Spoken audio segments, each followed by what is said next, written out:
मेरे दिल की तरह आज शाम भी बहुत उदास थी। मेरे पति आलोक का कनाडा का वीज़ा लगकर आ गया था और मैं ये सोच सोच कर परेशान हो रही थी कि आलोक के बगैर अब मैं कैसे रहूँगी। मैं एक बड़ी जॉइंट फैमिली का हिस्सा थी। मेरे पति आलोक के 3 भाई और एक बहन थी। बहन अभी तक कुंवारी थी, शादी नहीं हुई थी। आलोक के 2 भाई आलोक से बड़े थे, दोनों की शादियां हो चुकी थीं और उनके बच्चे थे। एक देवर था जिसकी एंगेजमेंट हो गई थी लेकिन अभी शादी नहीं हुई थी। घर में हमेशा शोर शराबा रहता। मेरे ससुर एक गवर्नमेंट जॉब करते थे और मेरी सास बहुत ही सख्त औरत थीं। अपनी नाक पर मक्खी भी नहीं बैठने देती थीं। सारी बहुओं पर दिन रात हुक्म चलाना और अपने काम करवाना, बस उनका यही काम था। इधर मेरा ये हाल था कि मैं एक नंबर की डरपोक थी। मेरी शिक्षा भी ज़्यादा नहीं थी, बस 10वीं क्लास तक ही पढ़ाई की थी। लेकिन माता पिता की असमय मौत के कारण मेरी मासी ने मुझे पाला था, इसलिए मेरे अंदर एक डर बैठ गया था। कॉन्फिडेंस की मेरे अंदर बहुत कमी थी। और फिर जब आलोक की माँ ने मेरा रिश्ता मांगा तो मेरी मासी ने फ़ौरन हाँ कर दी, ये देखे बिना कि उनका घर नहीं बल्कि पूरा अस्तबल था, जिसमें फैमिली में लोग जानवरों की तरह रहते थे। 4 कमरे थे, एक में सास ससुर, 2 में दोनों जेठ, एक स्टोर नुमा छोटा सा कमरा और था जिसमें मेरी ननद रहती थी। मेरे और आलोक के लिए तो बाहर हॉल में ही इधर उधर से पर्दा डालकर एक बेड डाल दिया गया था। घर में जब भी खाना पकता तो सब उस पर ऐसे टूट पड़ते थे जैसे लंगड़ बट रहा हो। मुझे तो कभी भरपेट खाना मिलता ही नहीं था, ऊपर से ताने और सुनने पड़ते। कहते कि तेरा पति कौन सी कमाई करता है, और जवाब में मुझसे यह भी नहीं कहा जाता कि तो इसमें मेरा क्या कसूर है। आलोक 2 साल से बेरोजगार थे। बहुत ही मुश्किलों से उनका कनाडा का वीज़ा लगा था। हमारा एक बेटा था। और फिर जब कनाडा का वीज़ा आ गया तो आलोक विदा होते समय मुझे तसल्ली देने लगे कि वहाँ जाकर इतनी मेहनत करूँगा कि तुम्हारे सारे सपने पूरे कर दूँगा। बड़ा सा घर बनाऊँगा, एक गाड़ी लूँगा तुम्हारे लिए और अपने बच्चों के लिए। बड़े से घर में तुम रानी बनकर रहोगी, अपने सारे शौक पूरे करना। इधर ये प्लानिंग कर रहे थे आलोक और उधर सास और ननद छुपकर हमारी बातें सुन रहे थे। आलोक के मुंह से ये बातें सुनकर मेरी सास चीखते हुए बोली थी कि तुझे पाल कर इतना बड़ा कर दिया, अब पत्नी के ही सपने पूरे करेगा। माँ और बहन की तुझे कोई परवाह ही नहीं है। मैं तो अपनी सास की दहाड़ सुनकर एक तरफ को हो गई थी और उधर मेरी सास ने आलोक की खूब खबर ली थी। आलोक भी चुपचाप अपनी माँ की बातें सुनते रहे। वो कभी भी अपनी माँ के सामने जबान नहीं खोलते थे। और फिर आलोक चले गए। उनके जाने के बाद तो जैसे मेरी ज़िंदगी में सन्नाटा छा गया था। ये सन्नाटा सिर्फ मेरे दिल में था, बाकी घर का तो वही हाल था। सब अपनी अपनी मस्तियों में मस्त थे। घर में वही अफरा तफरी मची हुई थी। कोई इधर पड़ा हुआ है तो कोई उधर। कहीं झूठे बर्तन पड़े हैं, कहीं कपड़े, कहीं बिस्तर और कहीं इंसान। दिन ऐसे ही गुजरते जा रहे थे और मेरी परेशानियां भी बढ़ती जा रही थीं। और सबसे बड़ी बात तो ये थी कि आलोक की कोई खैर खबर नहीं थी। इधर मेरे देवर और उसके ससुराल वालों ने शोर मचाना शुरू कर दिया था कि कब की मंगनी हो रखी है, जल्दी से जल्द शादी करो, नहीं तो हम अपनी लड़की की शादी किसी दूसरी जगह कर देंगे। मेरी सास ने मुझे जो पर्दे लगाकर कमरा दे रखा था उसे भी मुझे बाहर निकाल दिया। मैंने आंखों में आंसू भरकर अपनी सास से कहा कि माँ जी, अगर आप मुझे यहाँ से भी निकाल देंगे तो मैं कहाँ जाऊँगी और मेरा बच्चा कहाँ रहेगा। जिस पर मेरी सास ने कहा था कि बरामदा किस लिए है, सब यहाँ पड़े हैं, तू भी वहीं जाकर पड़ जा। सास ने बहुत ही बेपरवाही से जवाब दिया था। मैं क्या करती, आलोक की भी कोई खैर खबर नहीं थी। खामोशी से अपना बिस्तर बरामदे में लगा लिया। मुझे सिलाई करनी आती थी इसलिए अपना बोझ खुद उठा लेती थी, लेकिन इसके बावजूद भी सास के ताने सुनने पड़ते थे। मेरी वो मासी जिन्होंने मेरी शादी की थी और मुझे पाला पोसा था, उनकी भी मौत हो चुकी थी। मेरे पास और कोई दूसरा रास्ता भी नहीं था। घर में लगभग 20 से 22 लोग थे। सबका खाना मैं ही पकाती। सास, ननद, देवरानी, जेठानी आराम करती या इधर से उधर घूमने में निकाल देती थीं। एक दिन मेरे बेटे अंश को बुखार था, जिसकी वजह से मैं रोटी नहीं पका सकी। बस फिर क्या था, मेरे ऊपर कयामत आ गई। सास ने चीख चीख कर सारा आसमान सर पर उठा लिया था। मुफ्तखोर, हरामखोर, तुझे हम रोटी देते हैं और तू पकाकर भी नहीं खिला सकती। सास मुझे ताने दे रही थी। मैं सिलाई करके अपना ऊपर का खर्चा पूरा कर लेती थी। अंश के खर्चों के लिए परेशानी होती थी। जब मेरी सास ने इतना हंगामा खड़ा किया तो मुझसे भी बर्दाश्त ना हो सका। मैंने भी गुस्से में चीख कर कह दिया कि माँ जी, अंश को मैं अपने मायके से नहीं लाई थी। 22 आदमियों का खाना पकाती हूँ, सिलाई करती हूँ। आज अंश को बुखार था इसलिए रोटी नहीं पका सकी। लेकिन आपने तो मुझे ताने देना ही शुरू कर दिए। मेरा इतना बोलना ही गजब हो गया था। मेरी सास ने एक जोरदार जन्नाटेदार थप्पड़ मेरे मुंह पर मारा था। मुझसे जबान चलाती है। उस समय मेरे ससुर भी घर पर ही थे। उन्होंने भी मेरी बात सुन ली थी। मैं तो सभी की आंखों में वैसे ही खटकती थी और ये अच्छा मौका मिल गया था सबको मुझसे छुटकारा पाने का। और फिर सबने मिलकर मुझे घर से निकाल दिया। मेरी जेठानी को तो और भी मौका मिल गया था। उसने मेरा बिस्तर और सामान घर से बाहर फेंक दिया। अपने 3 साल के बच्चे को गोद में लिए मैं हैरान और परेशान सी खड़ी थी। ये लोग इतने जालिम कैसे हो सकते हैं? कम से कम मेरा नहीं तो अंश का ही ख्याल कर लेते। ये तो इनका ही खून है। मैंने कुछ ज़रूरी सामान उठाया, अंश को गोद में लिया और रिक्शे में बैठकर बस स्टॉप के लिए रवाना हो गई। दिल्ली में मेरे एक दूर पार के रिश्तेदार रहते थे। वहाँ पहुँची तो उन लोगों ने भी बहुत ही ठंडा स्वागत किया मेरा। रात हो चुकी थी और उन लोगों ने साफ शब्दों में कह दिया था कि मेरे पति को इस तरह किसी का घर में रहना पसंद नहीं। रात तो गुजार लो लेकिन सुबह अपना इंतजाम कर लेना। यहाँ भी रात गुजारने के लिए मुझे बरामदा ही मिला था। उस रात बहुत ही तेज़ सर्दी थी और अपने छोटे से बच्चे को साथ में लेकर मैं पूरी रात ठिठुरती रही थी। खाने के लिए भी बस ऐसे ही नाम मात्र के लिए पूछा था। मैंने भी मना कर दिया। मुझे क्या पता था कि इन्हें मेरे बच्चे पर भी तरस नहीं आएगा और कुछ भी खाने के लिए नहीं देंगी। मैंने रास्ते में एक दुकान से बिस्किट का एक पैकेट और कुछ खाने की चीज़ें ले ली थीं, जिन्हें खाकर ही मैं अपने बच्चे को लेकर बिस्तर में दुबक गई थी। वो तो अच्छा हुआ था कि चलते समय एक कंबल बैग में डाल लिया था। उसी कंबल से पूरी रात गुजार दी। नींद नहीं आ रही थी। सुबह के बारे में सोचती रही कि अब सुबह कहाँ जाऊँगी। हर अपने के बारे में सोच डाला लेकिन कहीं भी सरल मिलती नज़र नहीं आती थी। मैं सोचती रही और रोती रही। इसी तरह रोते रोते आँख लग गई। सुबह जब आँख खुली तो पहला ख्याल हंसिका दीदी का आया था। उनसे मेरी अच्छी जान पहचान थी और वो यहीं दिल्ली में ही रहती थीं। दूर पार की रिश्तेदारी थी, करीब का रिश्ता नहीं था। लेकिन फिर भी जब भी वो मुझसे मिलती थीं तो बहुत ही अच्छे से पेश आती थीं। सुबह नहा धोकर मैंने अपना बिस्तर लपेटा। मेरे मेजबान के बच्चे उठ गए थे लेकिन किसी ने भी हमारी तरफ ध्यान नहीं दिया था। मैं चुपचाप अपना सामान लेकर हंसिका दीदी के घर आ गई। वो मुझसे बहुत ही अच्छी तरह मिली। मैंने अपने हालात उनको बताए तो उनकी आंखों में भी आंसू आ गए। कहने लगी, परेशान ना हो, यहाँ एक मकान खाली है, उसे किराए पर ले लेते हैं। कुछ पैसे तो हैं ना तुम्हारे पास? मैंने कहा, हाँ कुछ पैसे तो हैं जो मैंने अपने कपड़ों की सिलाई से बचा कर रखे थे। इस तरह मेरी एक मुश्किल तो हल हो गई। दूसरी अच्छी बात यह थी कि मोहल्ले में ही गारमेंट का कारखाना था। हंसिका दीदी कहने लगी कि मैं कोशिश करती हूँ कि तुम्हें वहाँ पर कोई काम मिल जाए। खाना खाने के बाद हंसिका दीदी मुझे मकान दिखाने ले गई, लेकिन वो तो पहले ही किराए पर उठ गया था। लेकिन एक और मकान खाली था जिसके मालिक कुछ सख्त मिजाज के थे। एक छोटा सा कमरा, किचन और वॉशरूम था। गुजारे लायक ही था। लेकिन इस समय मुझे ये छोटा सा मकान किसी महल से कम नहीं लग रहा था। इस मकान के आंगन में एक बेरी का पेड़ था। उस पेड़ ने पूरे आंगन को ढक रखा था, जिससे कि ये मकान और भी छोटा लगने लगा था। लेकिन फिर भी ये मकान मुझे पसंद आ गया। मैंने 1 महीने का किराया एडवांस में दे दिया और घर की चाबी ले ली। फिर हंसिका दीदी ने कारखाने में बात कर ली। वहाँ मुझे सिलाई का काम मिल गया। मेरे रहने और खाने पीने की बहुत बड़ी मुश्किल हल हो गई थी। मैंने हंसिका दीदी को धन्यवाद किया। मैंने अपना बोरिया बिस्तर समेटा और उस घर में शिफ्ट हो गई। मेरा 3 साल का छोटा सा अंश मेरे सीने से दुबका जा रहा था। जो कुछ भी हो रहा था शायद उसे कुछ समझ नहीं आ रहा था। मैंने कमरे के एक कोने में बिस्तर बिछा दिया। ज़रूरी सामान की एक लिस्ट बनाई। सुबह से उसने मेरे बेटे ने कुछ नहीं खाया था। भूख के मारे उसका बुरा हाल था। उसका चेहरा उतर गया था। मैंने कहा, अंशु बेटा, बस मैं अभी खाना बनाती हूँ। अंशु को मैंने गोद में लिया और कुछ ज़रूरी राशन वगैरह दुकान से ख़रीद लाई। अंश के लिए दूध भी लिया। घर आकर खाना बनाया। अंश को पहले थोड़ा सा खाना खिलाया और फिर उसको थोड़ा सा दूध दिया। जब सोने के लिए लेटे तो अंश ने अपनी तोतली ज़बान में कहा, मम्मी, क्या हम यहीं रहेंगे? अब दादी के घर नहीं जाएंगे? तो मेरा दिल कट कर रह गया था। दिन धीरे धीरे गुजरने लगे। कोयले और लकड़ी से खाना बनाना पड़ता था क्योंकि गैस सिलेंडर के पैसे भी मैं पूरे नहीं कर पाती थी। लेकिन धीरे धीरे मेरे काम से खुश होकर कंपनी के मालिक ने अब मेरे पैसे कुछ बढ़ा दिए थे।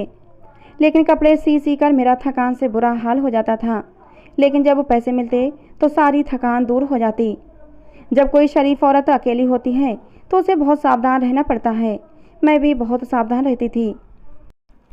अक्सर मोहल्ले की औरतें आपस में बातें करती रहतीं। मेरा भी दिल चाहता था कि मैं उनके साथ बातें करूं, हंसूं, बोलूं। लेकिन मेरा दिमाग मुझे ऐसा करने से मना कर देता कि उनके घरों में मर्द हैं, जबकि मेरे घर में कोई मर्द नहीं था। इसलिए मुझे सावधान रहना ही चाहिए। खाने पीने की और रहने की अब मुझे कोई टेंशन नहीं थी। दिन भर मेहनत करती थी तो शाम को पैसे भी हाथ आ जाते थे, जिससे कि खाने पीने का अच्छा इंतजाम था। अंश को अच्छी खुराक मिल रही थी। ससुराल के जुल्मों से मुझे छुट्टी मिल गई थी। लेकिन रात को जब सोने के लिए लेटती थी तो तन्हाई मुझे काट खाने को दौड़ती थी। आलोक की बहुत याद आती थी। अंश भी बार बार पूछता कि मम्मी पापा कब आएंगे। तब मैं अंश को बहलाती कि अंशु बेटा, पापा आपके लिए बहुत सारी अच्छी अच्छी चीज़ें लेने गए हैं, अच्छे अच्छे खिलौने और कपड़े भी लेकर आएंगे। मैं उसे बहलाती रहती। समय गुजरता रहा और अब अंश 5 साल का हो गया। अब तो मैंने एक पास के ही स्कूल में अंश का दाखिला भी करवा दिया था। जिस दिन अंश का स्कूल में दाखिला हुआ था, मैं उस दिन बहुत रोई थी। उस दिन मुझे आलोक की बहुत याद आई थी। आलोक का घर यहाँ से बहुत दूर था। वहाँ जाना न सिर्फ मुश्किल था बल्कि खतरे से खाली नहीं था। जिन लोगों ने मुझे धक्के देकर घर से निकाल दिया था तो उनसे तो मुझे कोई उम्मीद ही नहीं थी। शुरू में 1-2 बार फ़ोन करके मैंने आलोक की खैर खबर लेनी चाहिए, लेकिन उन लोगों ने मेरी आवाज़ सुनते ही फ़ोन काट दिया था। ऐसा लगता था जैसे वो मुझसे जान छुड़ाकर बहुत खुश हैं। उनके ठंडे रवैये से मैं समझ गई थी कि आलोक की उन्हें भी कोई खैर खबर नहीं है। मेरे घर के बराबर में एक औरत रहती थी। वो बहुत ही अच्छी थी। कभी कभी मेरे घर आ जाती तो घर में रौनक हो जाती, या फिर मैं कभी कभी उसके घर चली जाती तो मेरा दिल बहल जाता। इस तरह थोड़ी जान पहचान हो गई थी। होली दिवाली हम एक दूसरे के घर आने जाने लगे थे। एक दिन दिल नहीं माना तो फिर मैं अपनी ससुराल चली ही गई। सोचा हो सकता है वहाँ जाकर ही आलोक की कोई खबर मिले। लेकिन एक दर्दनाक हादसे के बारे में पता चला कि मेरे छोटे देवर ने दिवाली के अवसर पर घर में ढेर सारे पटाखे जमा कर रखे थे। इस दिवाली वो उन्हें बेचने वाला था। एक चिंगारी के छूटते ही उन पटाखों में और फिर जिसमें मेरे सास ससुर देवर देवरानियाँ जेठ जेठानियाँ उनके बच्चे समेत 10 लोगों की जान चली गई। कुछ बच्चे अपंग हो गए। घर छोटा था, लोग ज़्यादा थे जब तो बहुत बड़ा नुकसान हुआ था। ये सब खबर मुझे मोहल्ले में पहुंचते ही मिल गई थी। मैंने जल्दी जल्दी भागते हुए अपने घर का गेट खटखटाया था। मेरे घर में अब मेरी एक ननद रहती थी और मेरे जेठ के कुछ बच्चे वगैरह रहते थे। लेकिन मेरी ननद ने मुझे देखते ही मेरे मुंह पर ही जोर से दरवाज़ा बंद कर लिया था। उसने मुझे घर के अंदर घुसने भी नहीं दिया। मैं रोती हुई अपने घर वापस आ गई। कई दिन तक इसी तरह इसी हादसे के बारे में सोच सोच कर दहशत होती रही। धीरे धीरे ज़िंदगी अपनी रूटीन पर आ गई थी। लेकिन एक बार फिर भगवान ने मेरे ऊपर मुश्किलें तोड़ दी थीं। धीरे धीरे कारखाने में काम मिलना कम हो गया। काम कम मिलता तो पैसे भी कम मिलने लगे थे। मैं फिर परेशान रहने लगी। एक समय ऐसा भी आ गया कि जब काम बिल्कुल ही ख़त्म हो गया, कारखाना अब बंद हो गया था। मेरे लिए परेशानी ही परेशानी थी। अब तो 2 वक्त की रोटी के भी लाले पड़े थे। इस हालत में मैं अंश के स्कूल की फ़ीस कैसे देती। अक्सर मेरी पड़ोसन कहती थी कि जिस मकान में मैं रहती हूँ इस पर भूत का साया है। उस औरत के मुताबिक इस मकान में वो किसी को खुश नहीं देख सकता। मेरे दिमाग में भी ये ख्याल आने लगा, कहीं इस घर में रहने वाली उस आत्मा के कारण ही मेरे ऊपर ये परेशानियाँ तो नहीं आईं। एक दिन मैंने सामने वाली आंटी से बातों ही बातों में पूछा, आंटी क्या यहाँ सच में कोई आत्मा रहती है? तो वो मुस्कुराकर खामोश हो गईं। फिर थोड़ी देर बाद उन्होंने बताया, यहाँ एक डाकू को मारा गया था। जब हमारी लाइन के मकान बन रहे थे तो यहाँ एक पुलिस केस हुआ था जिसमें एक डाकू मारा गया था। कहते हैं जिस घर में तुम अभी रह रही हो ये घर उस समय नया नया बन रहा था। वो डाकू इसी घर में आकर छुपा था और इसी घर में वो मारा गया था। लोग कहते हैं कि इस घर में उसकी आत्मा भटकती फिरती है। उस औरत की बात सुनकर मैं अंदर तक कांप गई थी। एक तो रोजी रोटी की मुश्किल, ऊपर से अब ये आत्मा वाली बात सुनकर मेरा दिल कांप गया था। मैं इसी बातों पर ज़्यादा विश्वास तो नहीं करती थी, लेकिन फिर भी आंटी ने मुझे जिस तरह ये कहानी बताई थी मुझे रातों को अब डर लगने लगा था। ऐसे ही डरते डरते मैंने कई दिन गुजार दिए थे। धीरे धीरे मेरे पास अब एक पैसा भी नहीं बचा था। एक दिन सुबह आटे के डिब्बे को झाड़कर एक मुट्ठी आटा निकल आया। दालों के डिब्बे देखे तो एक बड़ा सा चम्मच दाल निकली। मैंने आटे की एक छोटी सी रोटी पकाई और पतली सी दाल बनाई और वो मैंने अंश को खिला दी। लेकिन अब वो खुद भूखी ही रह गई। कुछ देर बाद मैंने उसे सुला दिया। दोपहर का समय था, अंशु सो रहा था और मैं परेशानी में घिरी थी कि अब वो आगे क्या करूं। मैं दिल ही दिल में भगवान से प्रार्थना कर रही थी कि हे भगवान, तुझे मेरे छोटे से बच्चे की भूख दिखाई नहीं देती, मेरी कुछ तो परेशानी दूर कर।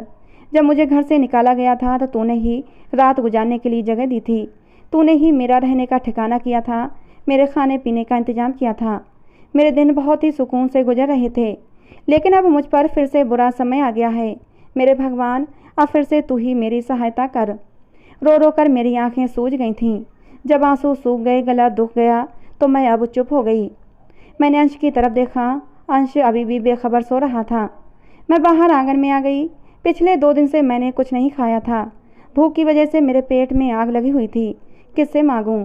कोई भी मेरा अपना नहीं था। सामने वाली आंटी से भी 200 रुपये ले चुकी थी। मोहल्ले में जितने भी जान पहचान से थे, सबसे उधार ले चुकी थी। दूध वाले ने भी उधार देने से मना कर दिया था। सूरत हाल बहुत ही डरावनी हो गई थी। मैंने आंगन में धनिया, पुदीना, लहसुन और प्याज लगाया हुआ था। एक कोने में कुछ आलू भी लगाए हुए थे। मैं यूं ही लकड़ी से मिट्टी खोदने लगी। शायद एक आध आलू निकल ही आए। कुछ समय पहले ही मैं सारे आलू निकाल चुकी थी। मैं ऐसे ही गीली मिट्टी को खोदने लगी कि तभी मुझे लकड़ी के नीचे कोई सख्त चीज़ महसूस हुई। मैंने और भी तेज़ी से खोदना शुरू किया तो मुझे किसी चीज़ के होने का एहसास हुआ। मेरा शक अब विश्वास में बदल गया था। ज़रूर मिट्टी के नीचे कुछ है।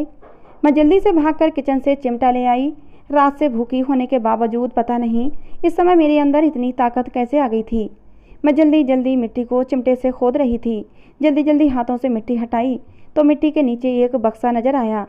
बक्सा लगभग 4x4 साइज का था, जिसे निकालना मेरे बस की बात नहीं थी। चारपाई पर चादर सूखने को रखी हुई थी। जल्दी से चादर हटाई और चारपाई घसीट कर उस जगह पर रखी कि कहीं कोई पड़ोस से ना आ जाए और उस गड्ढे को देख न ले। चारपाई के नीचे से होती हुई मैं गड्ढे में उतर गई। मैंने बॉक्स खोलकर देखा तो मेरे होश उड़ गए। उसमें तो ढेर सारे पैसों के गड्डियाँ, जेवरात वगैरह थे। मैं जल्दी से गड्ढे से बाहर निकली और कमरे से कपड़े का थैला ले आई और उस बॉक्स की तमाम चीज़ें उसमें भरकर कमरे में पहुंचा दी। फिर मिट्टी बराबर करके मैंने उसके ऊपर दोबारा अच्छे से मिट्टी जमा दी। इस पूरे काम में लगभग 1-2 घंटा लग गया था। दिन के 3 बज रहे थे। मेरी सांस फूल गई थी और चेहरा लाल हो गया था। मेरे अंदर से आवाज़ आई थी कि अब मेरी सारी मुश्किलें ख़त्म हो जाएंगी। सोचने लगी, अब सबसे पहले क्या करूं? क्या लोगों का कर्जा वापस करूं जिससे कि कोई दरवाजे पर ना आए? तभी दूध वाले ने गेट खटखटाया। कहने लगा, उधार के पैसे दे दो। मैं 1000 रुपये लेकर और दूध का बर्तन लेकर गेट पर पहुंची। बर्तन देखते ही दूध वाले ने कहा कि पहले पुराना चुकता करो, उसके बाद दूध दूंगा। अगले ही पल मैंने 1000 रुपये उसकी तरफ बढ़ा दिए। पैसों ने जादू का काम किया। दूध वाले की आवाज़ में नरमी उतर आई। कहने लगा, कितना दूध चाहिए?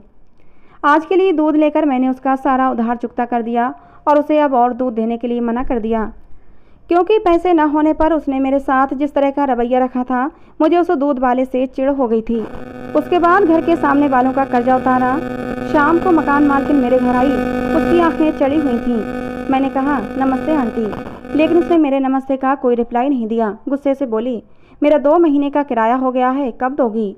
हालांकि आंटी से मेरी अच्छी हाय हेलो थी। मैंने अब तक उनका सारा किराया टाइम पर दे दिया था, लेकिन इस समय उनके चेहरे पर गुस्सा था। मैंने कहा, जी आंटी, आपका किराया 2 महीने का हो गया है। मेरी बात सुनते ही गुस्से से कहने लगी, ये तो मुझे भी पता है कि 2 महीने का किराया हो गया है, लेकिन कब देगी? अगर पैसे नहीं दिए तो मैं तेरे घर का ज़रूरी सामान रखकर तुझे घर से बाहर कर दूंगी। मैं तुझे फ्री में नहीं रख सकती। मैंने कहा, नहीं आंटी, इसकी ज़रूरत नहीं पड़ेगी। आप बैठें, मैं आपके पैसे अभी लाती हूँ। मैंने उनके 2 महीने के किराए के पैसे लाकर आंटी के हाथ पर रख दिए। आंटी जिस तरह मुझसे बातें कर रही थीं, अंश ये देखकर डर गया था और रोने लगा था। उनके जाने के बाद मैंने जैसे तैसे अंश को चुप करवाया। अंश कहने लगा, मम्मी, हमारे घर में अब खाना ख़त्म हो गया है, हमारे पास पैसे भी नहीं हैं, इसलिए सब लोग हमसे लड़ाई करते हैं। मैंने अंश के आंसू साफ किए और कहा, नहीं बच्चे, ऐसा नहीं है। मैं उसे लेकर किचन में आ गई। मैंने उसे दूध और ब्रेड दी, खुद भी थोड़ी सी खाई। सुबह से पेट में कुछ नहीं गया था। अब पेट में खाना गया तो मेरे होश कुछ ठिकाने आए थे। मैं सोचने लगी कि अब मैं क्या करूं। मैं एक अकेली बेबस मजबूर औरत थी। अगर किसी को जरा भी शक हो जाता कि मेरे पास इतने सारे पैसे हैं तो न जाने मेरे साथ क्या होता। मैंने सोचा कि मैं अपनी गरीबी का रोना ऐसे ही जारी रखूंगी। ऐसे लोग मुझसे दूर भागेंगे और मेरे घर ज़्यादा आना जाना नहीं करेंगे। अपना खर्चा उसी हिसाब से मैं कम करने लगी थी। बहुत ज़्यादा खर्चा नहीं करती थी, जिससे कि लोगों को शक न हो जाए। मैंने सारा खजाना खोलकर देखा। लाखों के रुपये थे, सोने चांदी के जेवर अलग। खजाने को देखकर लगता था ये उसी डाकू का माल है जो इस घर में पुलिस के मुकाबले में मारा गया था। दिन धीरे धीरे ऐसे ही गुजरने लगे थे।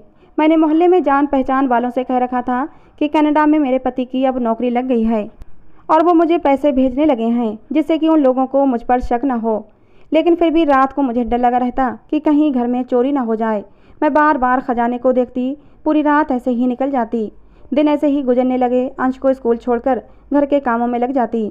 सफाई करना, खाना बनाना, अंश को स्कूल से लेकर आना, इसी तरह पूरा दिन बीत जाता था।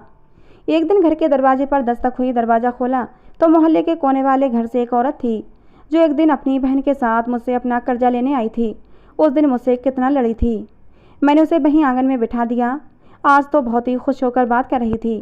कहने लगी, और सुनाओ, क्या हालचाल है? आजकल तुम्हारा खर्चा कैसा चल रहा है? उसने अपनी आंखें घुमा घुमा कर पूछा। मैंने कहा, अच्छा चल रहा है। कहने लगी, आजकल अगर कहीं काम पर नहीं जाती हो तो फिर पैसे कहाँ से आते हैं? मैंने छोटा सा जवाब दिया कि मेरे पति की नौकरी लग गई है, वही पैसे भेज देते हैं। कहने लगी, अगर पैसे की तंगी हो तो मुझे बता दो, मैं तुम्हारा एक बहुत ही अच्छी जगह काम लगवा दूंगी। कोठियों पर काम करना है और तुम तो बहुत ही खूबसूरत हो, जल्दी ही काम मिल जाएगा। मैंने हैरान होकर पूछा, काम से और खूबसूरती से क्या लेना देना? कहने लगी कि एक कोठी है, उसके मालिक को एक खूबसूरत लड़की चाहिए काम करने के लिए। तुम तो समझ रही हो ना मेरी बात। देखो, इतनी गरीबी में ज़िंदगी बसर कर रही हो, तुम्हारे पति को भी तुम्हारी परवाह नहीं, तुम्हारी ज़िंदगी पर तुम्हारा भी हक है। उसे ऐशो आराम से गुजारो, अपनी सुंदरता का फ़ायदा उठाओ। उस औरत की बात सुनकर मेरा खून खौल गया। जी चाहा कि उसे एक थप्पड़ लगा दूं, लेकिन मेरी अकल ने ऐसा करने से रोक दिया। मैंने गुस्से से कहा, अभी इसी वक्त मेरे घर से निकल जाओ, दोबारा कभी मेरे घर की तरफ मत आना। उस औरत के जाने के बाद मैं फूट फूट कर रोने लगी थी। मेरा कोई सहारा नहीं था। आलोक की बहुत ज़्यादा याद आ रही थी। मैं चुपचाप अंश को लेकर कमरे में बंद हो गई। रात का समय था। मैं अंश को सीने से लगाए सोने की कोशिश करने लगी। आंखों से आंसू अब भी जारी थे। रात के 12 बजे के समय था कि मेरे दरवाजे पर खटखट ने मेरा दिल काँप उठा था। पता नहीं रात के इस समय कौन था। मैं डरते डरते बाहर निकली, मेन गेट पर आई और बोली, कौन है? कोई आवाज़ नहीं आई, लेकिन दरवाजे पर फिर से दस्तक हुई। मेरा दिल अब डर के मारे कांपने लगा। मेरे दोबारा पूछने पर एक मर्द की आवाज़ आई। वो मेरे मकान मालिक थे। कहने लगे, बेटा, तुम्हारी आंटी की तबीयत बहुत ख़राब है, चलकर एक बार उन्हें देख लो। मेरा मकान मालिक कोई 55 साल का बूढ़ा आदमी था। मैं सोचने लगी, अगर आंटी बीमार हैं तो मुझे उन्हें चलकर देखना चाहिए, क्योंकि मोहल्ले में मेरे अलावा तो कोई उन्हें देखने जाने वाला नहीं था, क्योंकि वो थोड़े सख्त टाइप के थे। कोई भी उनके घर जाना पसंद नहीं करता था। और फिर यही मेरी सबसे बड़ी गलती हुई थी कि मैंने उस बूढ़े मकान मालिक पर विश्वास करके गेट खोल दिया। मेरा गेट खोलना था कि उस बुढ़े ने मेरा मुंह दबाकर मुझे घर के अंदर खींच लिया और घर का दरवाज़ा बंद कर दिया। उसने मुझे अपनी बाहों में भर लिया। मैं झटपटाने लगी, लेकिन वो मुझे छोड़ नहीं रहा था। कहने लगा, तुम मुझे खुश कर दो, मैं भी तुम्हारी ज़िंदगी में खुशियाँ भर दूँगा। ऐसे कब तक तरस तरस कर ज़िंदगी गुजारोगी? उसने मेरा मुंह दबा रखा था। मेरी आवाज़ बाहर तक नहीं जा रही थी। उसे छूटने की कोशिश में उस बूढ़े के हाथ से एक बार मैं छूटकर नीचे गिरी। मेरे हाथ में एक मोटा डंडा आ गया जो मैंने उसके सर पर दे मारा। वो दर्द से बिलबिलाता हुआ ज़मीन पर गिर पड़ा। मैं जल्दी से भागती हुई अंदर कमरे में गई। जल्दी से अंश को उठाया, खजाने का थैला पकड़ा और भागती हुई कमरे के पीछे दरवाजे से निकल गई। मुझे अपने पीछे उस बूढ़े के भागने की आवाज़ें आ रही थीं, लेकिन मैं बेतहाशा भागती चली जा रही थी। मुझे कुछ होश नहीं था कि मैं कहाँ भागी जा रही हूँ। अब मैं बड़ी सी चौड़ी सड़क पर आ गई थी। भागते भागते मेरा दम उखड़ने लगा था। अंश अब भी मेरे साथ था, लेकिन वो ज़्यादा भाग नहीं सकता था। अंश बहुत ज़्यादा डरा हुआ था। अब मैं एक तेज़ रोशनी वाली सड़क पर पहुंच गई थी। मैं एक तरफ को होकर बैठ गई। अब मुझे विश्वास हो गया था कि मेरे पास अब वो नहीं आ पाएगा। मैं अपनी सांसें बहाल करने लगी। डर लग रहा था कि पता नहीं अब आगे मेरे साथ क्या होगा। मुझे उस थैले की भी चिंता थी। मुझे नहीं लगता था कि अब वो मेरे पास ज़्यादा समय तक रह पाएगा, क्योंकि अब तो मुझे मेरी इज्जत बचानी ही मुश्किल थी।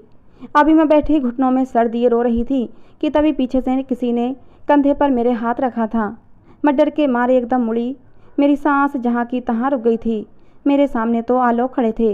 मुझे विश्वास नहीं हो रहा था। मैं आंखें फाड़ फाड़ कर आलोक को देख रही थी, और जब विश्वास हो गया कि आलोक ही हैं तो मैं चीख मार कर आलोक के सीने से लग गई थी। मैं ज़ोर ज़ोर से रो रही थी। आसपास कुछ लोग भी जमा हो गए थे। आलोक ने मुझे जैसे तैसे चुप करवाया था। अंश भी हैरान हुआ था। मेरे पास आया। उसको समझ आ गया कि ये मेरे पापा हैं। जिस समय आलोक हमें छोड़कर गए थे, अंश बहुत छोटा था, लेकिन उसको फिर भी अपने पापा का चेहरा याद था। जैसे ही उसने अपने पापा को पहचाना तो पापा की गोद में चढ़ गया। अंश भी रोने लगा था। हम दोनों को रोता देखकर आलोक भी रोने लगे थे। हम तीनों चुप हुए तो आलोक ने उसी समय कमरा किराए पर लिया और हम दोनों माँ बेटे को लेकर उस किराए के कमरे में आ गया। थोड़ी देर बाद में आलोक ने मुझे बताया कि उसके साथ बहुत बड़ा धोखा हुआ था। जो लोग मुझे लेकर गए थे वो गलत लोग निकले थे। उन्होंने मुझसे गलत काम करवाए, मेरे ऊपर बहुत जुल्म किए। जैसे तैसे करके मैं उनकी पकड़ से छूटा और भागते हुए यहाँ इंडिया आया। लेकिन घर गया तो पता चला कि वहाँ तो सब कुछ ख़त्म हो चुका है। मोहल्ले के लोगों ने बताया कि तुम्हारी माँ ने तुम्हारी पत्नी और बच्चे को घर से निकाल दिया था। मैं अंदर से बिल्कुल टूट चुका था। मैं हर जगह तुम्हें ढूंढता फिर रहा था, लेकिन तुम मुझे कहीं नहीं मिली। यहाँ दिल्ली में काम के सिलसिले में आया था, लेकिन आज देखो किस्मत ने मुझे तुमसे मिलवा ही दिया। तुम मुझे अचानक मिल गई। आज मैं अपने भगवान का धन्यवाद करता हूँ कि उसने मुझे तुमसे मिला दिया। मैं भी आलोक के घुटने पर सर रखे हुए थी। फिर मैंने उसको अपनी सारी कहानी बताई कि कैसे मुसीबत में मैंने अपने ये दिन काटे हैं। मैंने खजाने वाली बात भी आलोक को बताई। आलोक को तो विश्वास ही नहीं हो रहा था। सुबह हुई तो सबसे पहले आलोक ने जो काम किया वो ये था कि उसने एक घर तलाश किया और एक अच्छा सा घर लिया और फिर आलोक ने बचे हुए पैसों से बिजनेस स्टार्ट किया। भगवान की कृपा ऐसी हुई कि पैसे की बारिश होने लगी। आलोक ने एक अस्पताल बनवाया जिसमें गरीबों का मुफ्त में इलाज किया जाता था। आज मैं बहुत खुश हूँ। मेरा पति आलोक अब मेरे पास था। मेरा बच्चा एक अच्छे स्कूल में पढ़ रहा था। मुझे अब किसी भी चीज़ की कमी नहीं थी। अपने भगवान का जितना धन्यवाद करती हूँ उतना कम है। तो दोस्तों, आज की हमारी ये कहानी आपको कैसी लगी कमेंट बॉक्स में ज़रूर बताना। पसंद आई हो तो प्लीज़ लाइक करना। ऐसी और कहानियों के लिए हमारे चैनल को सब्सक्राइब करना। कहानी को अंत तक सुनने के लिए आप लोगों का बहुत बहुत धन्यवाद दोस्तों। मिलते हैं अगली किसी नई कहानी में।